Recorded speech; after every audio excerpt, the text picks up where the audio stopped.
पश्चिम बंगाल में तीसरे चरण का मतदान शांतिपूर्ण तरीके से खत्म हो गया। इस दौरान वित्त मंत्री प्रणब मुखर्जी ने भी अपने मताधिकार का इस्तेमाल किया।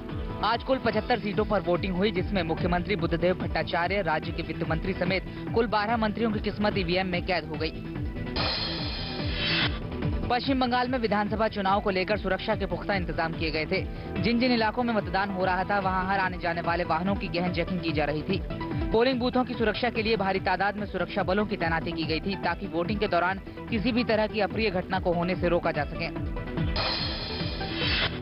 पश्चिम बंगाल में तीसरे चरण के मतदान के दौरान कोलकाता में भी लोगों ने अपने मत का जमकर इस्तेमाल किया।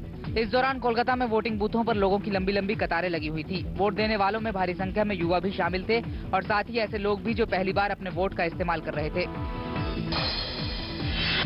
पश्चिम बंगाल के उत्तरी परगना में 33 सीटों के लिए वोट डाले गए। 33 सीटों पर 192 उम्मीदवारों की किस्मत का फैसला आज वोटरों ने कर दिया। उत्तरी परगना में भी लोगों ने वोटिंग में बढ़ चढ़कर हिस्सा लिया। सुबह से ही लोगों की मतदान केंद्रों पर लंबी लंबी कतारें लगनी शुरू हो गई थी और शाम होते होते वोटिंग प्रतिशत बढ़ता चला गया। लोकतंत्र के इस महापर्व में जहां लोग बढ़ चढ़कर हिस्सा ले रहे थे, वहीं कई इलाके ऐसे भी थे जहां के लोगों को ये मौका ही नहीं मिल सका। दक्षिणी 24 परगना के केनिंग ईस्ट इलाके में 3 गांव के लोगों का आरोप है कि सीपीएम के कार्यकर्ताओं ने उनसे उनके वोटिंग कार्ड ही छीन लिए, जिससे कि वो वोट नहीं डाल सके। हालांकि इलाके के एसडीओ ने इस मामले की जांच की बात कही है।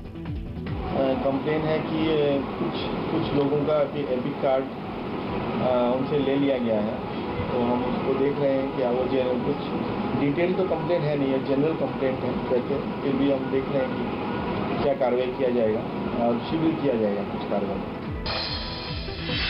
दक्षिणी 24 परगना में 2 मंत्रियों ने भी अपने मताधिकार का इस्तेमाल किया। एक तरफ लेफ्ट फ्रंट के सुभाष नस्कर ने अपना वोट डाला, तो वहीं दूसरी तरफ लेफ्ट फ्रंट के ही अब्दुल रज्जाक मोल्ला ने दक्षिण 24 परगना के केनिंग ईस्ट इलाके में वोट डाला।